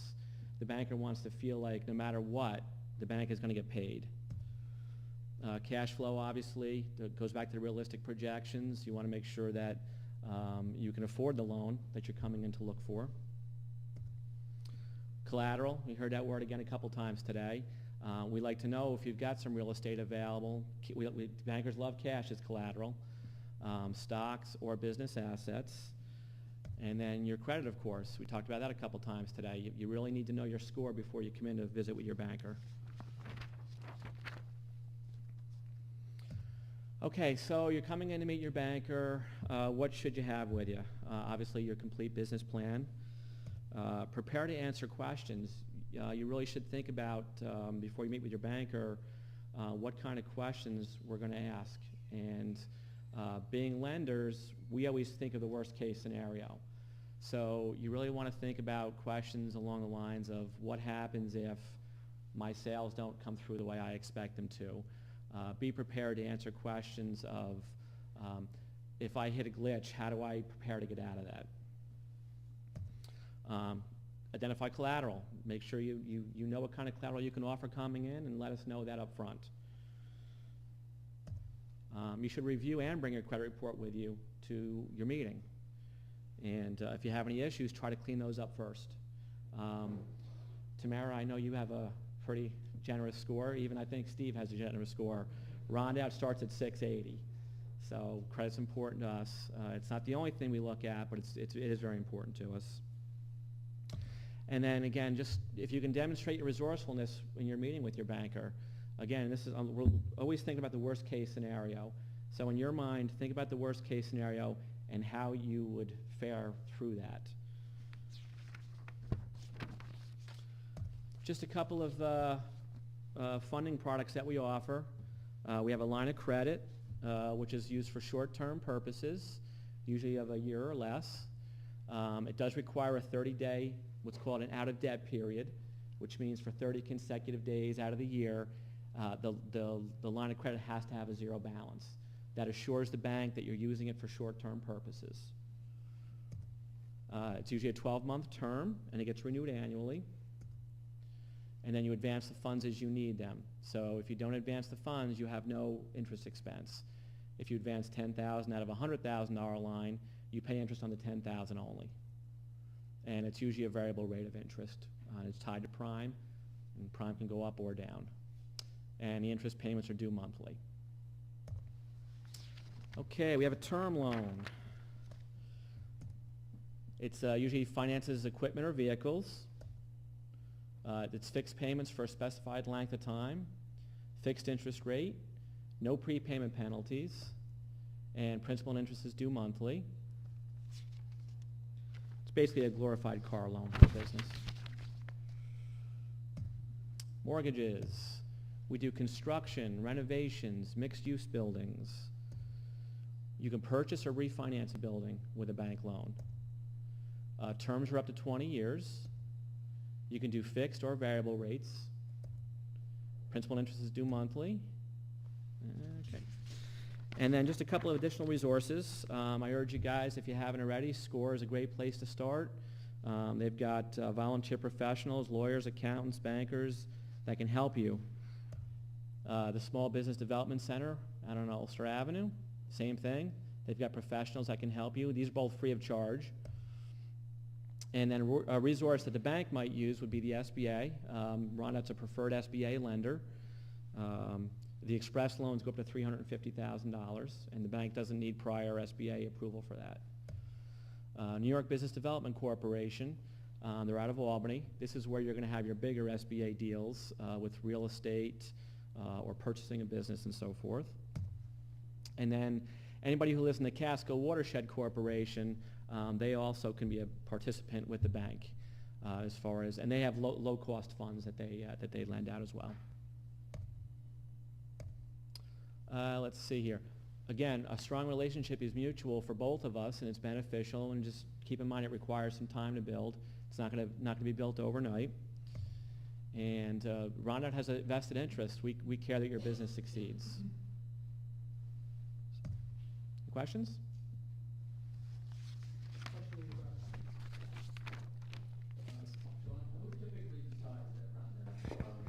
Yes or no on the loan? The process is the loan officers submit the packages to our credit analyst area, and depending on the amount is who approves a loan. But everybody who approves loans are housed in our main office down on 300 Broadway. So they're all community members. They all live in the community, and it's a very close-knit family. And if the approvers have additional questions, they will go on site and have a conversation with the prospective borrower if they need something clarified. So, thank you very much. Thank you very much. Great job. Appreciate it. I have a question for some of the bankers. Some of the new regulations, banking regulations, government regulations, how have they not impacted some of the lending that you're trying to do? Steve? Why don't you make the switch? Take a look at a pendulum. I mean, just like we talked about earlier, 5 to 10 years ago, they were significantly more lenient than they are now. Regulators are coming in and they're trying to obviously shift the blame off of their shoulders and put them on someone else as well. So what they have come in is from two standpoints. One, we've got a lot more regulation we've got to comply to, but also in the sense that the regulators, when they come in, are spending quite a bit more time kind of at ground zero, at the ground level, actually going through files to make sure things that maybe were overlooked in the past, maybe an application wasn't signed, which would be fairly minor now, might be a big deal to a regulator. So the pendulum has definitely swung to the other side. It's making it a little bit more difficult to push deals through, but that doesn't mean a good deal can't go through. It's just more of the I's have got to be dotted and the T's got to be crossed. And to the general banking population, what do you see the future? Anybody? One of the banks. This is going to be, this is going to be for the very short-term future, this is going to be a big issue. There's going to be more regulation, there's going to be more regs, banks are going to have to tighten up their procedures, tighten up their processes, and that is going to have some impact on customers, which And it's got to. go ahead, yes, sir. Hold on, wait for the microphone so the audience can hear you. Obviously, things have changed and the market changed, but we had a very similar situation back in the late 80s, okay? I can remember words like drive-by appraisals and, the collateral was sufficient. How is it that the industry was susceptible to the same exact issues that caused the S&L crisis back in 87 and 88 without regulation at that point in time to prevent it from happening again? Well, there's a good question. That one could take a few hours, but I'd Yeah. love, if anyone has the guts to step up and answer that one. Anybody?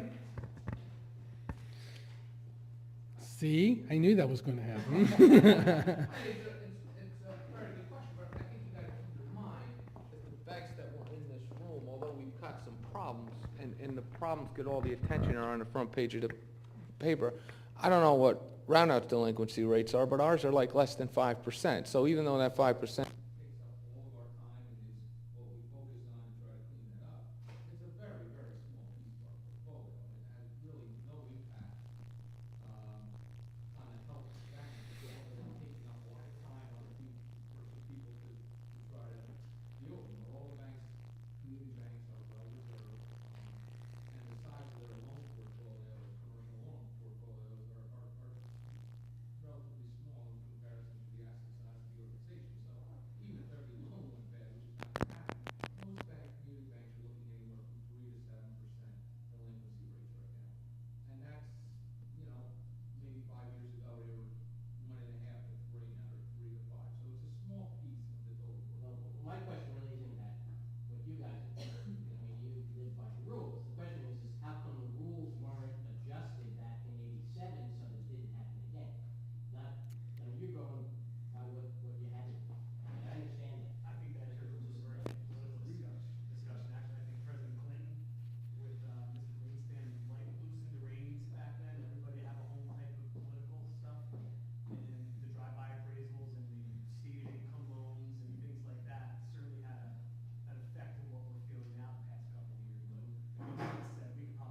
That's a whole discussion for a day's discussion.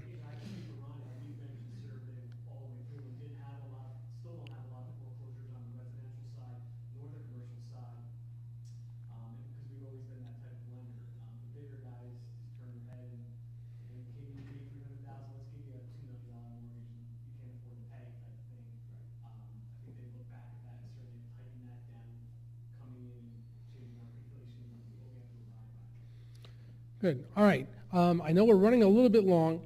We'll do some Q&A if we have some time at the end and get back to some of these issues, which are really, really important. I would like to present one final entrepreneur for the day, and he's a hard guy to reach. It was a last-minute thing, so the shirt and tie, forgive the shirt and tie. Wayne Barada and his company, Interregister, have been with HVCFI for some time. They've come a long way. They're doing some wonderful things.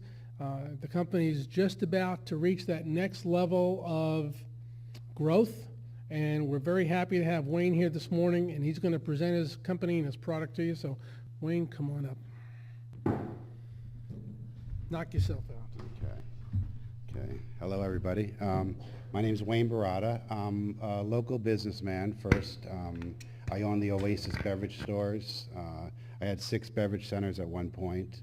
A lot of employee theft in the beverage business, beer, cigarettes, lottery.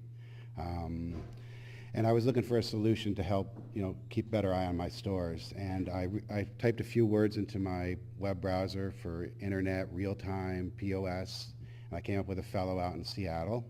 And I spoke with him, and he showed me what he was doing, and it was a Linux-based program that's real-time, that actually shot the information up to the server. When you sell something, before you can actually put the money in the drawer, you can see it on the internet. And I went on to help develop it farther, brought the store owner's perspective into it. And I think, before I say where we've been and where we're heading, I want to give a real quick demo. I know it's getting late, so I'm going to take you to a store that we can look at.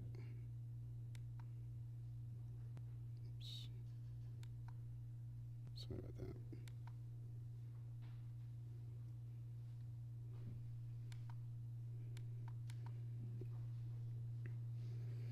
So this is actually a pretzel store that we're working with. And this is from the store owner's perspective, this particular report here. You don't want to do a bunch of reports. You want to get a quick snapshot of what's going on in your store. And so here, you can see the net sales, which is important. Then the drawer total includes the sales tax, what's taxable, what's not taxable, discounts, average sale. Credit cards, you're waiting for that money to come in. Where a cash sale, that's basically your deposits. The customer counts, and then towards the bottom there's some flags, really 15 no sales, and 20 no sales is a lot of no sales for a store. That could be that the store owner or the employee knows the price and might just open the drawer up and take the money, and then later be looking for that. This is very similar to a Z report that you get from a register, but it totals up across the week too. I don't know if some of the headings are not showing, maybe. But the big thing we do for employee theft is on the transaction page here. Just go back a couple days.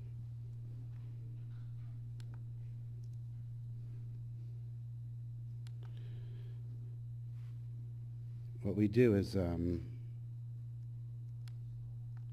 this is a list of every transaction in this store. The newest transactions are towards the top. And you can see that they're not really putting it, they could have the employee name, but they're not doing it right. They're using one ID there. But you see the total of the sale, and you can see how many items it was too. But the biggest thing that we do is we give a video of each sale. And this is with an IP camera going into the router, then back into the POS. And we process it there, and we take a video clip of every transaction separately, and you can watch each clip. And what you can do too is you can study first what happened in the transaction. Like we can see, this is a pretzel bite sale. It was $3.19, 26 cents tax, $3.45, they gave a $10 bill, and got $6.55 back in change. So,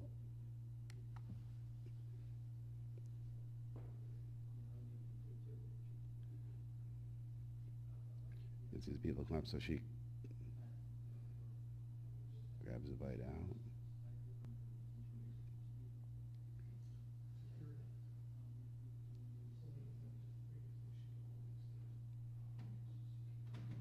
Yeah, and then it was a little slow developing, but we know she's going to probably take out a $10 bill. And you can't really see it graded as a $10 bill, but you can watch the slot that it goes into and know from that that it's a $10 bill.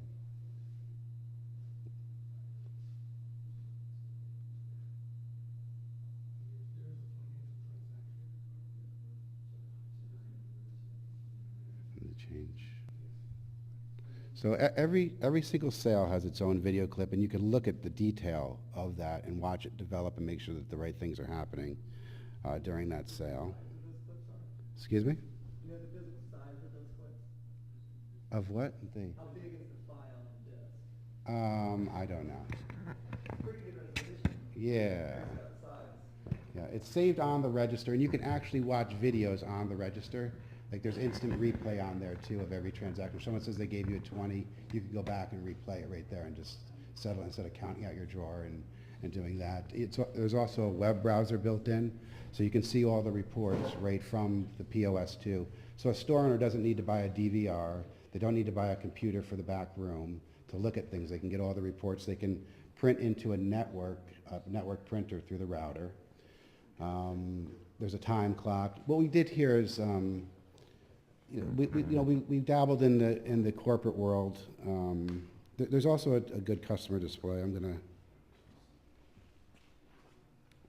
I'll show you one more really kind of cool clip. This is from a Little Caesars that we're in.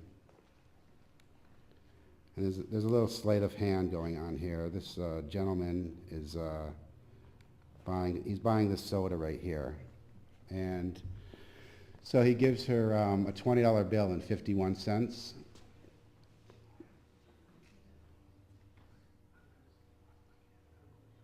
It comes to $1.51.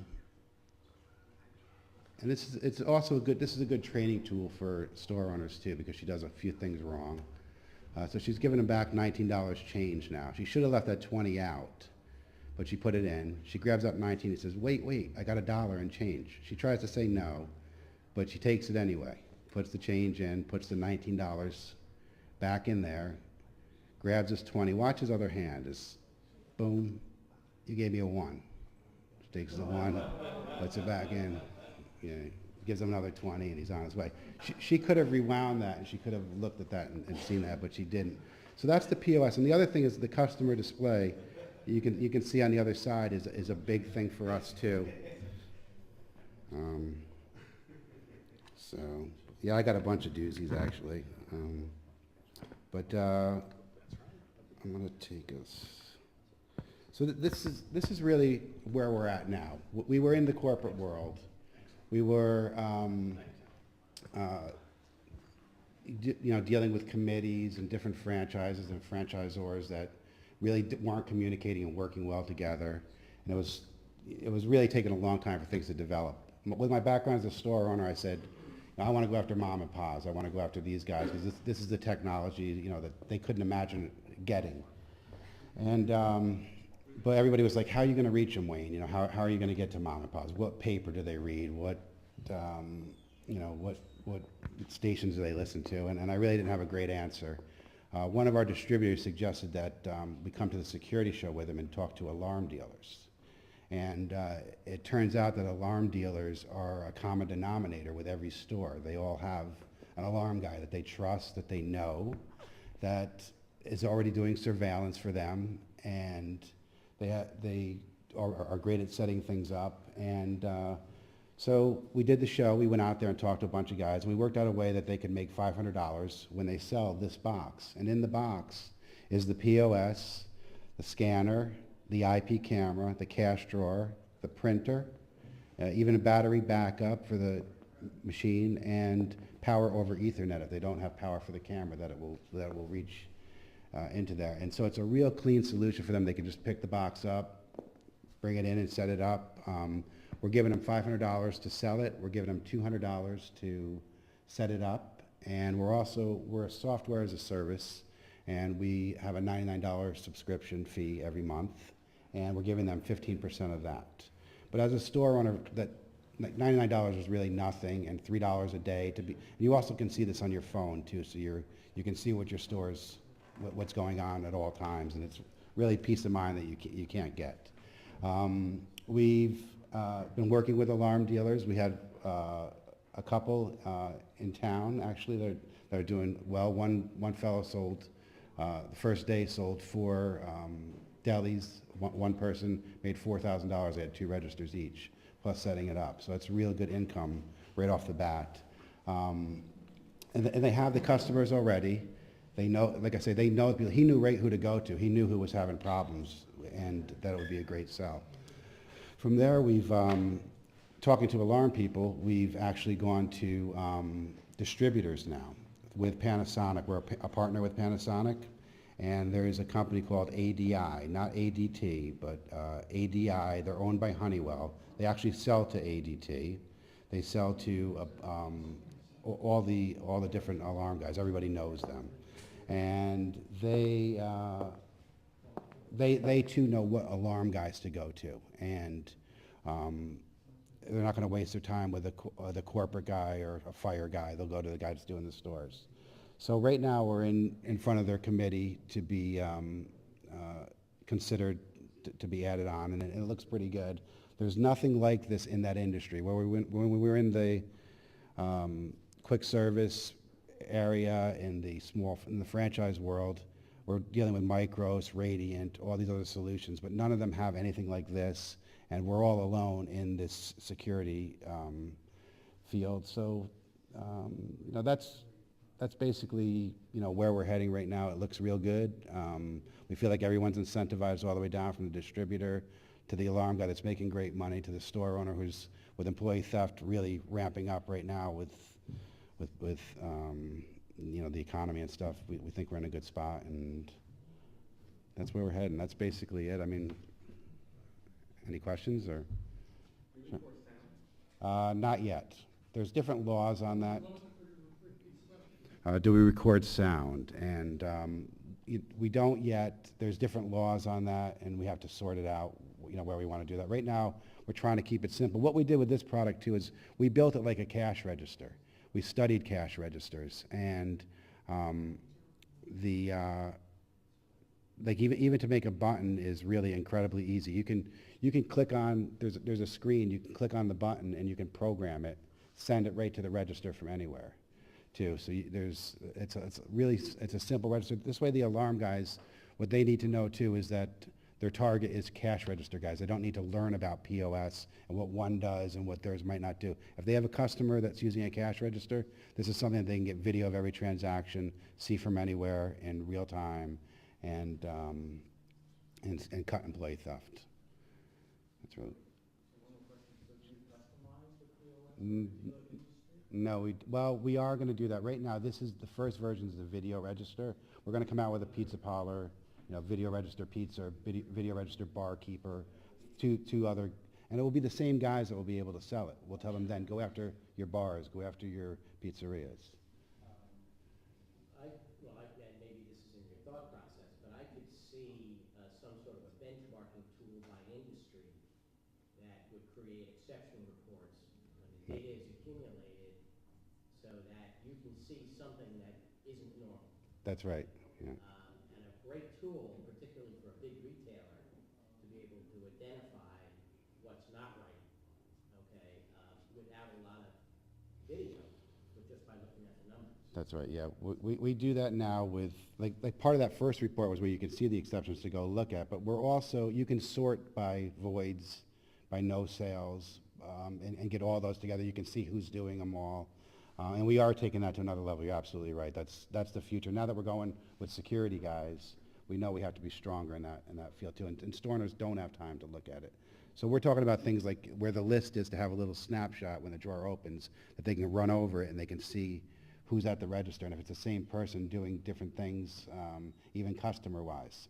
Like we had, Little Caesars, they have $5 pizzas, and people were coming in putting $5.34 on the counter, and or 43 cents, and the people would hand them the pizza and they'd walk out the door, and then they'd be standing there and what to do with it, and we had a girl that was actually, she'd do a dance every time she got one. She wouldn't dance any other time, but every time she was able to keep one, she did a little, little thing like this. And then her boyfriend came in at the end of the night, or towards the end, and she rang up something very small and gave him back $80.